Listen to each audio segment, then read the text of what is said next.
Assalamualaikum warahmatullahi wabarakatuh. Bismillahirrahmanirrahim. Alhamdulillahirabbil alamin wa bihi nasta'in ala umurid dunya waddin. Wassalatu wassalamu ala asyrafil anbiya'i wal mursalin wa ala alihi wa sahbihi ajma'in, amma ba'd.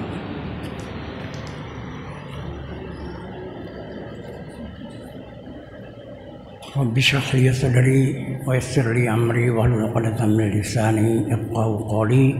Rabbi zidni ilma warzuqni fahma, amin. Bapak-bapak, ibu-ibu, kaum muslimin dan muslimat, jamaah masjid syuhada rahimakumullah. Alhamdulillah, pada hari ini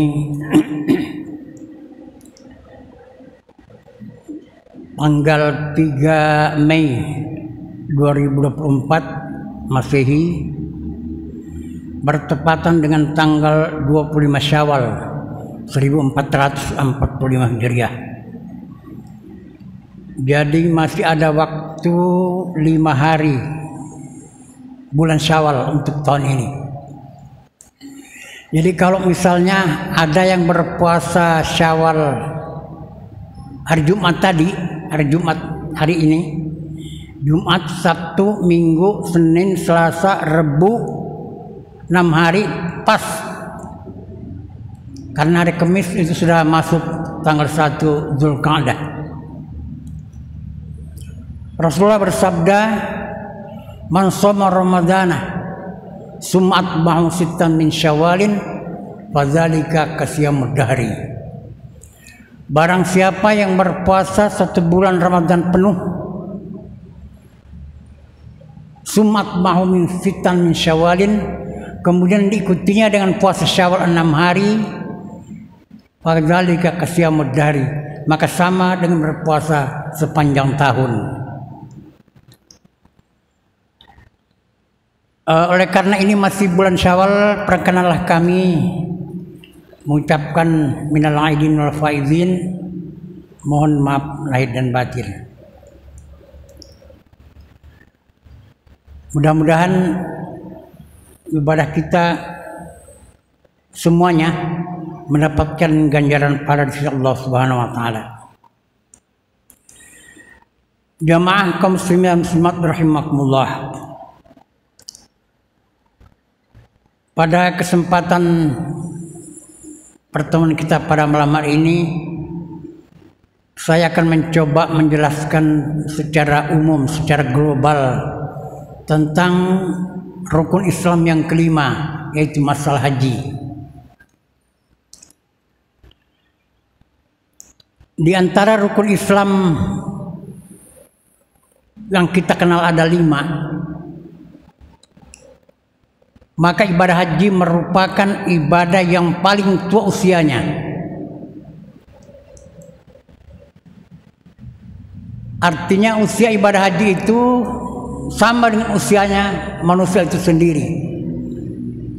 Sebab sejak manusia pertama Adam sebagai nabi yang pertama sampai sejumlah 124.000 nabi menurut catatan sejarah yang pernah diutus ke permukaan bumi ini, ditambah 313 rasul, itu semuanya pernah melaksanakan ibadah haji sesuai dengan syariat pada masanya masing-masing. Jadi tidak ada nabi dan rasul yang tidak bergelar haji. Cuma tidak pernah diketemukan dalam catatan sejarah. Para ahli sejarah misalnya mencantumkan nama haji.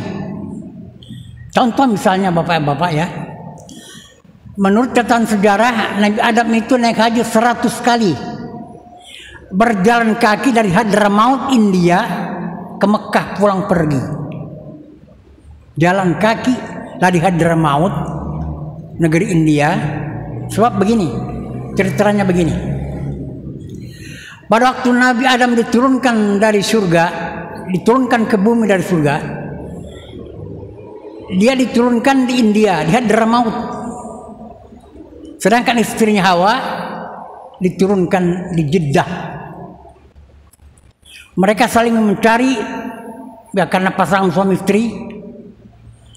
Mereka berpisah selama 200 tahun lamanya. Menurut catatan sejarah, Adam yang diturunkan di Hadramaut India, istrinya Hawa yang diturunkan di Jeddah, saling mencari selama 200 tahun, baru mereka dipertemukan di padang Arafah. Itu sebabnya dikatakan Arafah. Arafah ya'arifu, itu artinya pertemuan, perkenalan. Jadi bertemunya Adam dan Hawa di padang Arafah. Yang di sana itu kalau bapak-bapak pernah naik haji, itu ada apa namanya? Ada ini satu bukit di padang Arafah itu yang ada tugunya, tugu peringatan. Sebenarnya di situ bukan tempat bertemunya Adam dan Hawa, tapi ada di sebelah baratnya. Sebelah baratnya itu kira-kira jaraknya hampir 200 meter. Di situ ada sebuah batu besar, sampai sekarang masih ada. Itu di situlah tempat mereka bertemu. Ya, tapi bagaimana ceritanya, pemerintah Saudi Arabia membuat satu di bukit itu, karena mungkin karena ada di bukit, dibuat satu tugu di sana, tempat bertemunya Adam dan Hawa.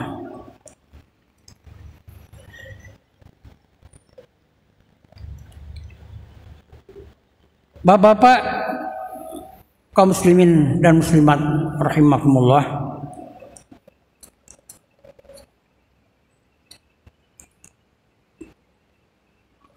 ibadah haji telah disyariatkan pada tahun ke-6 Hijrah,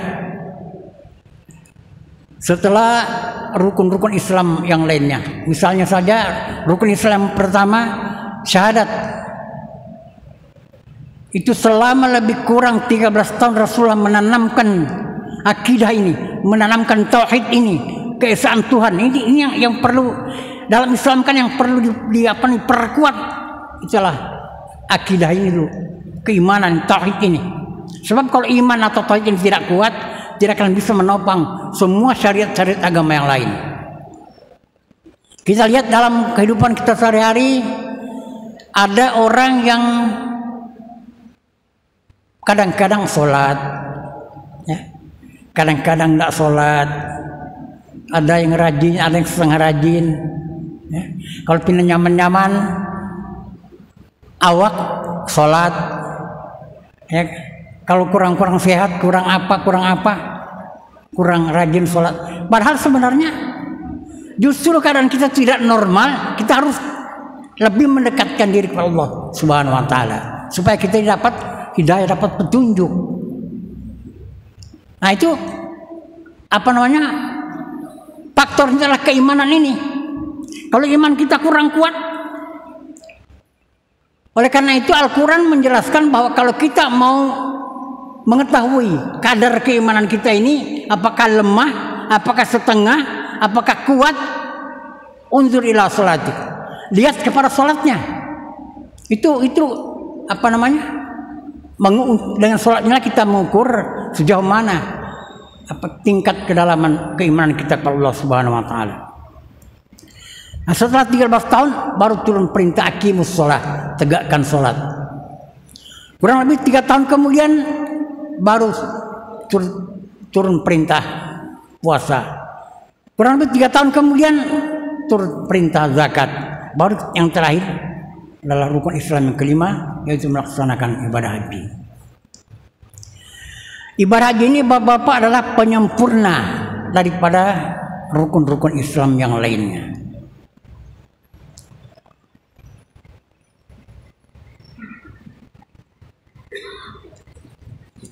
Dengan turunnya ayat Al-Quran surah Ali Imran ayat 97 yang berbunyi, walillahi 'alan nasi hijjul baiti man istata'a ilaihi sabila.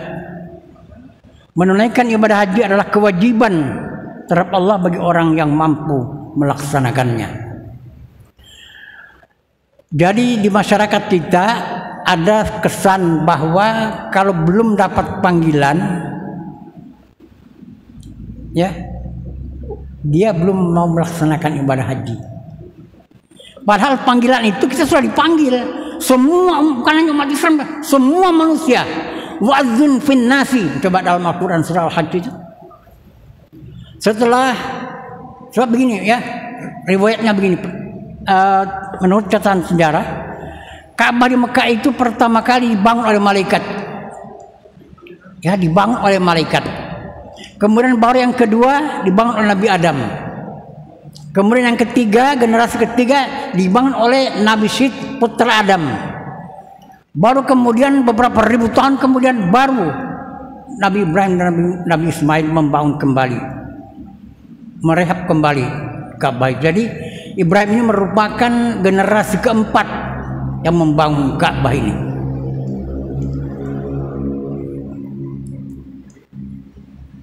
Nah, singkat, setelah Nabi Ibrahim selesai membangun Ka'bah, maka Allah Subhanahu wa taala memerintahkan kepada Nabi Ibrahim untuk menyeru atau memanggil seluruh manusia, ya, untuk melaksanakan ibadah haji. Tapi perintah melaksanakan ibadah haji itu secara umum dikatakan bahwa banyak hadis-hadis Rasulullah yang menjelaskan, mengingatkan dan menjelaskan kepada kita pentingnya untuk melaksanakan ibadah haji bagi orang yang mampu, ya. Oleh karena itu, apabila seorang sudah tergolong mampu menurut syariat agama, maka jatuhlah kewajiban baginya untuk melaksanakan ibadah haji dan sudah harus melaksanakan ibadah haji. Sesuai dengan hadis Rasulullah yang berbunyi, "Man arada haji falyu'ajjil, fa annahu qad yamradul maridu wa tadillur ruhatu wa takunul hajah." Man arada hajjah, barang siapa yang punya keinginan untuk melaksanakan ibadah haji, falyu'ajjil, maka bersegeralah, jangan ditunda-tunda. Fa innahu qad yamradul marid, karena kadang-kadang kita ditimpa oleh penyakit yang menyebabkan kita tidak bisa naik haji. Misalnya tiba-tiba orang kena stroke atau lumpuh dan penyakit lainnya mengakibatkan kita tidak bisa melaksanakan ibadah haji. Wa tadillur roha, ya kan? Atau kita tidak punya waktu karena ada kepentingan yang mendesak, misalnya, atau takunul hajah karena ada keperluan yang sangat mendesak. Dan Nabi memperingatkan dalam sebuah hadisnya, man lam yamna'hu minal haji, barang siapa yang tidak ada halangan baginya untuk melaksanakan haji. Artinya seluruh persyaratan yang dikehendaki dalam Islam telah terpenuhi, ya. Badannya sehat lahir batin, kemampuan keuangan yang memungkinkan, ya, kendaraan tersedia dan sebagainya. Man lam yamna'hu minal haji hajatun zahiratun, bukan terkendala karena adanya kepentingan yang mendesak, atau sultanun jairun, atau dihalangi oleh pemerintah yang zalim atau aniaya, maradun habisun, atau karena sebuah penyakit yang memungkinkan dia tidak melaksanakan haji, kata Rasulullah, ya, famata walam hujjah, kemudian tiba-tiba orang itu meninggal sebelum mereka haji, kata Rasulullah, falyamut insya'a yahudiyan wa insya'a nasraniyan. Saya khawatir, kata Rasulullah, matinya itu kalau tidak mati Yahudi, mati Nasrani. Na'udzubillahi min dzalik. Jadi kalau seseorang itu sudah terpenuhi syarat-syarat untuk melaksanakan ibadah haji, tapi tunda karena urusan dunia, hati-hati itu. Sebab itu kata Rasulullah, saya khawatir, falyamut insya'a yahudiyan wa insya'a nasraniyan. Kalau tidak mati Yahudi, dia bisa mati Nasrani. Tapi memang Bapak Ibu, ya, ibadah haji ini,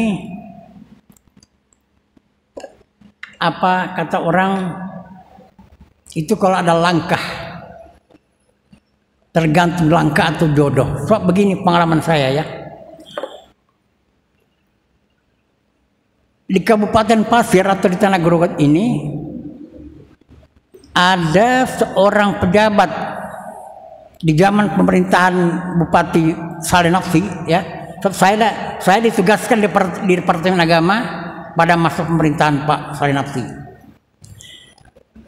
Saya kasih bocorannya, itu seorang pejabat itu katakanlah dipanggil oleh Pak Bupati untuk dijadikan petugas haji pada waktu itu. Tapi beliau menolak, tidak bersedia. Ya, saya pribadi tidak habis pikir itu. Kadang-kadang orang setengah mati berniat, ya, berpuluh-puluh tahun berniat mengumpulkan biaya untuk menunaikan haji. Tapi kadang-kadang, kenapa ada orang dipanggil? Ini dipanggil nih, ya, mau dihajikan, tapi dengan catatan jadi petugas haji daerah. Saya masih ingat Pak, saya naik haji pertama tahun 85 bersama almarhum Pak Haji Ayub Budiono. Beliau petugas haji daerah, saya petugas haji mewakili Departemen Agama. Dan beliau itu termasuk orang yang dipanggil. Sepengetahuan saya, menurut cerita Pak Bupati Pak Salih Nafsi, orang itu 3 kali disediakan, diberi kesempatan untuk menunaikan ibadah, tapi tetap tidak menerima. Ya. Saya sampai hari ini tidak habis pikir itu.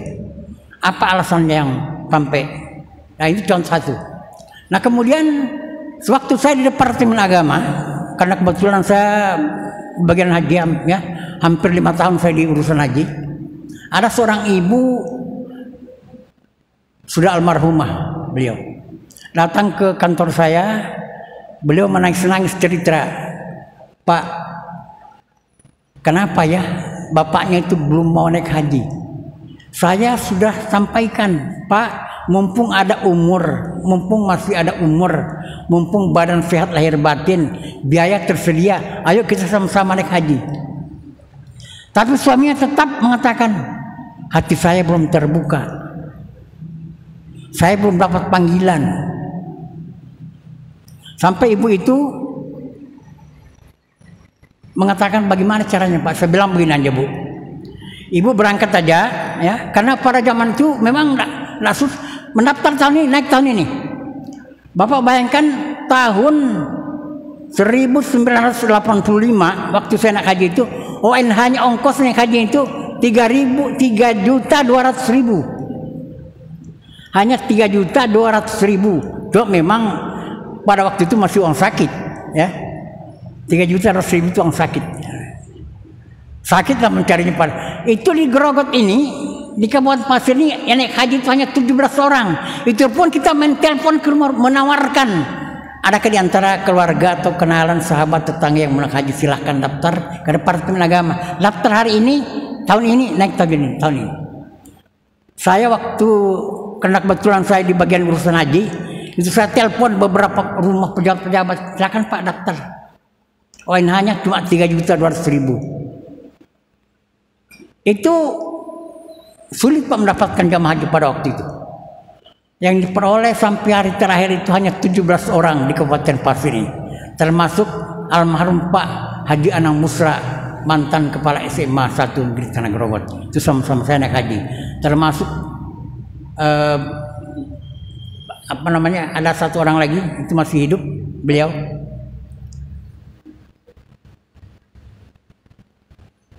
Jadi memang masih ada pendapat bahwa kalau hati itu belum dibuka, saya katakan, ya, hidayah itu baru datang dari Allah Subhanahu Wa Taala kalau pintu hati kita terbuka. Pintu hati itu kita buka, sama dengan air. Air ini kalau ada tutupnya, baru bisa air itu dimasukkan ke dalamnya. Kalau tutupnya dibuka, sama dengan hati kita. Pintu hidayah itu baru terbuka, ya, apabila kita memang berniat untuk menerima hidayah dari Allah Subhanahu Wa Taala. Tapi kalau enggak, sebab begini, ya, orang-orang yang tidak pernah membuka mata hatinya itu dikatakan Al-Quran, khatamallahu ala qulubihim wa ala sam'ihim wa ala absarihim bisyawat wa hum adzabun. Jadi orang-orang yang tidak pernah buka itu akan dikunci oleh Allah Subhanahu Wa Taala. Khatamallahu ala qulubihim, Allah mengunci pintu hati mereka, wa ala sam'ihim, pendengaran mereka, wala absarihim, mata mereka, untuk tidak mendapatkan dan memperoleh kebenaran itu. Karena memang dia, apalagi kalau tidak pernah diniatkan, ya, tidak pernah diniatkan. Jadi kalau kita sudah berniat melaksanakan ibadah haji bapak-bapak, tolong itu jangan dirubah niat itu. Saya sudah melihat buktinya di Kabupaten Pasir, khususnya di Tanah Growot ini, kemudian di PPU di Penajam, ya. Saya sudah melihat buktinya orang-orang yang sudah siap menyetor ONH pada waktu itu, ini sudah siap uangnya, tapi batal karena urusan dunia. Boleh catat omongan saya. Salah-salah ini tidak akan bisa lagi naik seumur hidup. Dan semua usaha yang dilaksanakan, dikerjakan, tidak akan mendapat berkah dari Allah Subhanahu wa Ta'ala. Sebab prinsip dalam agama ini, Allah tidak mau dinomor duakan. Jadi kalau ada orang yang sudah pernah digrogot, ya, ini yang saya ceritakan di Penajam dulu. Di Penajam itu sudah siap nyetor. Datang keluarganya di Sulawesi. Maaf, ini masih termasuk lingkungan keluarga saya nih. Dia katakan kebetulan dia memang usahanya itu dia punya kendaraan pulang pergi Balikpapan Banjarmasin membawa beras gitu. Membawa beras dan bulan sebagainya. Jadi dari Banjarmasin ke Balikpapan, jadi datang keluarganya begini. Dia pada tahun ini sudah siap menyetor. Dia bilang begini, truk bapak kan baru satu. Kalau bapak beli truk satu lagi, satu yang standby di Banjarmasin, satu di Balikpapan. Jadi yang di Balikpapan ke Banjarmasin, itu akan mendapat keuntungan yang lebih besar. Kan secara logika, kan secara akal, masuk akal memang. Terpengaruh, dia tidak jadi nyetor pak, tidak jadi nyetor nih. Dibelikan mobil, dibelikan truk, 3 bulan kemudian truknya terbalik di gunung rambutan. Sedang muat beras itu berapa ton, terbalik, hancur, mobil hancur, supirnya meninggal. Satunya lagi mogok, ya tidak bisa jalan. Akhirnya apa? Pasangan suami istri akhirnya cerai dan 8 orang anaknya jadi korban. Jadi memang kalau sudah jangan ditunda lagi lah. Pasti Allah pasti akan murka. Ya. Ada lagi di Grogot, ini bocorannya di Grogot saya kasih tahu kan, ya. Sama itu. Ini juga kawan saya, teman saya, kawan akrab saya lah. Sama-sama sekolah di Balikpapan, ya. Itu dia punya punya ini tambak itu baru 3 hektar. Jadi bilang anaknya yang sarjana peternakan itu, dia bilang begini, Pak, kalau uang ONH ini bapak belikan tambak 3 hektar lagi, tambak bapak akan jadi 6 hektar. Kalau ini berhasil bapak, biar tiap tahun naik haji bisa. Secara akal masuk akal memang. Kesimpulannya batal suami istri naik haji. Uangnya dibelikan tambak 3 hektar. Apa yang terjadi? Tambak itu bocor, rusak, bertahun-tahun tidak punya penghasilan. Toko yang dibangun di pasar itu akhirnya bangkrut sampai meninggal dunia. Kalau saya tidak tahu istrinya, ya, tapi yang tahu saya suaminya sampai meninggal belum melaksanakan ibadah haji. Jadi itu bapak perlu diingatkan itu. Kalau memang sudah tersedia uang yang bisa di-store, ya, tolong jangan ditunda-tunda. Sebab kalau keinginan melaksanakan ibadah haji ditunda karena urusan dunia, bapak boleh catat omongan saya. Tidak ada yang beres akan pekerjaan. Semua usaha itu akan mengalami, kalau kata kasarnya itu mengalami kebangkrutan. Karena Allah memang murka terhadap orang seperti ini. Ya. Saya selalu memesankan kepada keluarga saya, ya, kalau sudah ada, ya tidak usah ditunda-tunda lah.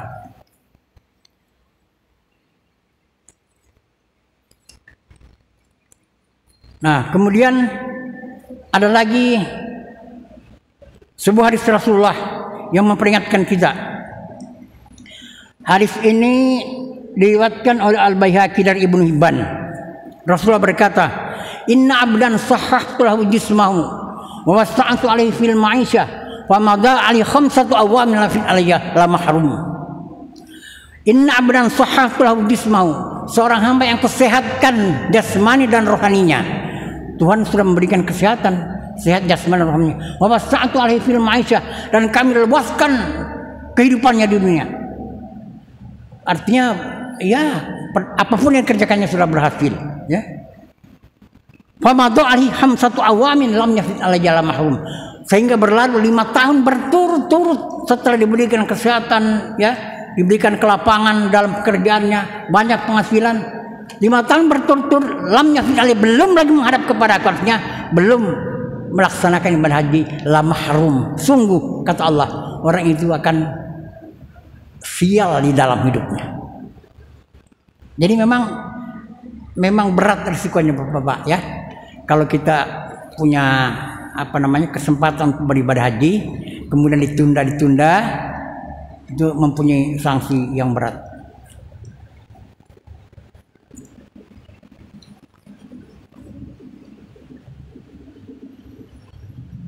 Nah, kemudian setelah di dalam kitab Akhbaru Makkah dijelaskan bahwa setelah Nabi Ibrahim menyelesaikan pembangunan Ka'bah dengan putranya Ismail, beliau mendapatkan perintah dari Allah untuk menyeru dan memanggil semua manusia untuk melaksanakan ibadah haji. Dengan sebuah firman Al-Quran yang berbunyi, wadzin fin nas bil hajji ya'tuka rijalan wa ala kulli dhamirin ya'tina min kulli fajjin amik. Wadzin fin nasi, panggilan dan serulah seluruh manusia. Ya'tuka rijalan, kau akan melihat mereka datang berjalan kaki, ya, ada yang berkendaraan. Wa ala kulli dhamirin ya'tina min kulli fajjin amik, yang akan datang dari seluruh penjuru dunia. Jadi Nabi Ibrahim disuruh memanggil manusia. Kemudian Nabi Ibrahim mendengar perintah itu agak ragu Bapak. Bagaimana cara memanggilnya? Ya. Nah, pada saat itu Nabi Ibrahim bertanya kepada Allah, ya Rabbi, wa ma yablughu sauti. Wahai Tuhanku, kalau aku memanggil manusia ini bagaimana caranya supaya suaraku bisa dengar mereka? Sedangkan panggilan ini kan terbatas. Kata Allah, azin wa alayyal iblag. Tugasmu hanya memanggil, hanya menyeru. Urusan sampai kepada manusia itu menjadi urusanku, kata Allah. Nah, di dalam kitab Akhbaru Makkah itu dijelaskan begini.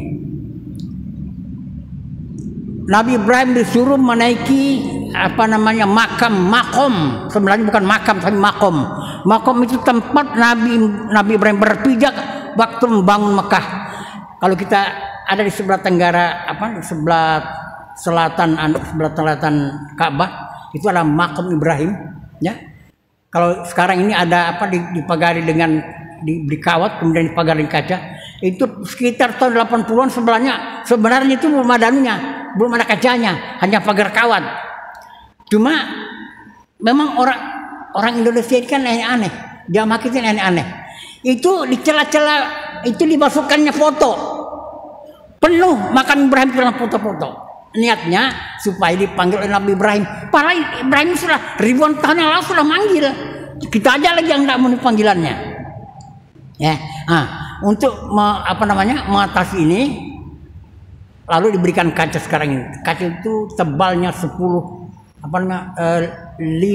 cm, sehingga tidak bisa lagi dimasukin foto di situ. Ya, karena memang kadang-kadang itulah orang-orang kita ini aneh-aneh memang. Ya. Kata Allah Subhanahu wa taala, adzin wa alayyal iblag. Nah, di dalam kitab Akhbaru Makkah dijelaskan, waktu Nabi Ibrahim memanggil, ya, bapak memanggil manusia untuk melaksanakan ibadah haji di Mekah itu, orang-orang yang berada di alam ruh. Sebab kita ini kan hidup di 5 alam. Alam ruh, alam rahim, alam dunia, alam barzah, dan alam akhirat. Kita sekarang berada di tengah-tengah. 2 alam sudah kita lampaui dan 2 alam masih di depan kita. Ya. Saya ulang lagi, alam arwah, alam rahim, alam dunia, alam barzah, dan alam akhirat. Ya. Nah, pada waktu Nabi Ibrahim itu memanggil manusia untuk melaksanakan ibadah haji dengan kekuasaan Allah, dengan kekuasaan Allah Subhanahu wa taala, orang-orang yang berada di alam ruh yang berada di alam ruh itu ada yang mendengar. Ya. Ada yang mendengar panggilan ini. Nah, ruh-ruh yang mendengar panggilan Ibrahim ini menjawab, labbaik Allahumma, labbaik. Kemudian orang yang mendengar dan menyahuti panggilan Ibrahim itu satu kali, insya Allah dia akan melaksanakan ibadah haji satu kali. Dan kalau dia mendengar dan memenuhi panggilan, mendengar dan memenuhi panggilan itu dua kali, insya Allah dia akan melaksanakan dua kali. Kalau dia mendengar dan memenuhi panggilan itu tiga kali, insya Allah dia akan melaksanakan ibadah haji 3 kali. Begitu seterusnya. Nah kemudian yang aneh, ada orang yang tidak pernah mendengar, tidak bisa mendengar panggilan itu. Nah inilah mungkin bapak-bapak ya, yang ditakdirkan Allah Subhanahu wa taala untuk tidak bisa melaksanakan ibadah haji sepanjang hayatnya sampai matinya. Nah, ada juga orang yang mendengar antara mendengar dan tidak. Ujar kita ini salah pendengarannya, antara mendengar dan tidak. Panggilan apa itu? Nah, kata Rasulullah SAW, ya, meskipun ada orang-orang yang di alam ruh yang tidak mendengar, dan ada orang yang samar-samar mendengar, dan ada juga orang yang jelas memenuhi panggilan ini, namun itu tetap manusia harus berusaha sekuat tenaganya, sekuat pikirannya untuk tetap berniat untuk melaksanakan ibadah haji. Ya, jangan berserah diri kepada takdir. Islam mengajarkan kita tidak boleh wata yasumir rahillah. Jangan berputus asa kita dengan, jangan berserah diri kepada takdir Allah. Rasulullah menjelaskan, la yuradul qadru illa doa. Tidak ada yang bisa merubah takdir kecuali dengan doa. Ya, contohnya misalnya Pak ya. Ini guru saya menjelaskan begini. La yuradul qadru illa doa. Tidak, yang bisa merubah takdir Tuhan itu hanya doa dengan usaha sungguh-sungguh. Seseorang ditakdirkan dilanggar mobil misalnya. Ini contoh. Ya. Kita kan beriman kepada takdir. Cuma karena orang itu senantiasa berdoa dalam tiap sholatnya 5 waktu maupun di sholat-sholat sunatnya, ya. Ini takdir ini bisa ditunda atau bisa ditiadakan, bisa dihilangkan, atau juga bisa hanya anginnya saja. Memang kena juga, diserempet juga, tapi Allah palingkan dia daripada kecelakaan. Dia kena anginnya aja. Itu contoh. Ya. Jadi jangan berserah kepada takdir. Kita harus merubah takdir. Bisa dirubah, bisa dengan usaha dan doa yang sungguh-sungguh. Sebab Nabi sudah menjelaskan itu, ya. Sekali lagi, la yuradul qadru illa doa. Tidak ada yang bisa merubah takdir kecuali dengan doa. Jadi meskipun kita sudah tidak bisa mendengar, roh kita ini tidak mendengar waktu di alam ruh panggilan Nabi Ibrahim, atau ada yang samar-samar mendengar, kata Rasulullah jangan, tetap harus berusaha untuk, sebab yang bisa merubah takdir itu hanyalah doa dan usaha yang bersungguh-sungguh.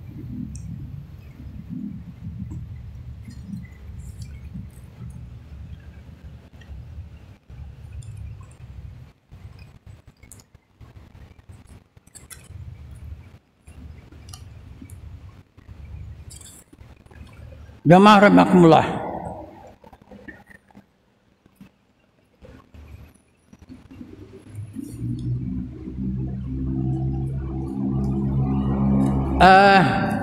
Kalau misalnya kita ada langkah, biasanya kalau habis bulan Ramadan ini, ya, orang-orang yang kebetulan mendapat panggilan untuk melaksanakan ibadah haji itu sudah bersiap-siap ya secara lahir dan batin untuk melaksanakan, menyempurnakan rukun Islam yang 5. Ini sebagai bekal aja. Siapa tahu ada di antara jamaah kita yang berkesempatan untuk melaksanakan ibadah haji. Ya, saya selalu berpesan selama kita melaksanakan ibadah haji itu satu hal yang perlu kita ingatkan dan jangan sampai perbanyak doa. Ya. Tidak ada sejengkal tanah di tanah suci Mekah dan Madinah itu yang tidak makbul untuk tempat berdoa. Ya. Setiap jengkal tanah, ya, apalagi di tanah haram.